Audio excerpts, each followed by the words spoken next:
IBPS clerk prelims October 25ல கேட்ட ஒரு compound interest question.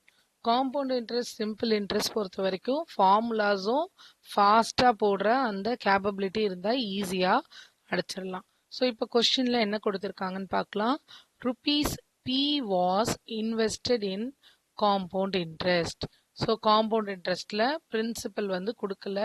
So பிரின்சிபலோட வேல்யூ வந்து பி அப்படின்னு கொடுத்துட்டாங்க அண்ட் சிஐன்னு தெரிஞ்சிருச்சு. At 20% per annum. ஸோ 20% அப்படின்றது ரேட் ஆஃப் இன்ட்ரெஸ்ட் வந்து 20% கொடுத்துருக்காங்க for 2 years. So n equal to 2 years. Find the total amount after 2 years is and the total amount of the 2 years is அது வந்து கொடுத்துட்டாங்க a equal to 8064. நம்ம என்ன கண்டுபிடிக்கணும்? p value கண்டுபிடிக்கணும். இப்போ காம்பவுண்ட் இன்ட்ரெஸ்ட்கான amount formula p into 1 plus R by 100 whole power n. இது 2 இயர்ஸ்ன்றதுனால நமக்கு சிம்பிளாக தான் இருக்கும். அமௌண்ட் வந்து கொஸ்டின்லேயே கொடுத்துட்டாங்க 8064 ஈக்குவல் டு பிரின்சிபல் எவ்வளோ இன்வெஸ்ட் பண்ணாங்கன்னு தெரியாது 1 பிளஸ் ஆர் பர்சன்டேஜ் வந்து 20 பவர் 2. ஸோ இங்கே 8064 ஈக்குவல் டு இது கேன்சல் பண்ணால் 2/10 வரும். 2/10ன்றது 1/5. 1/5னா 0.2. So p into 1 plus 0.2 whole square.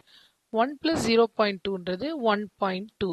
Principal தான் வேணும். So p equal to 8064 divided by 1.2 whole ஸ்கொயரை நான் இப்படி பிரித்து எழுதிட்டேன்.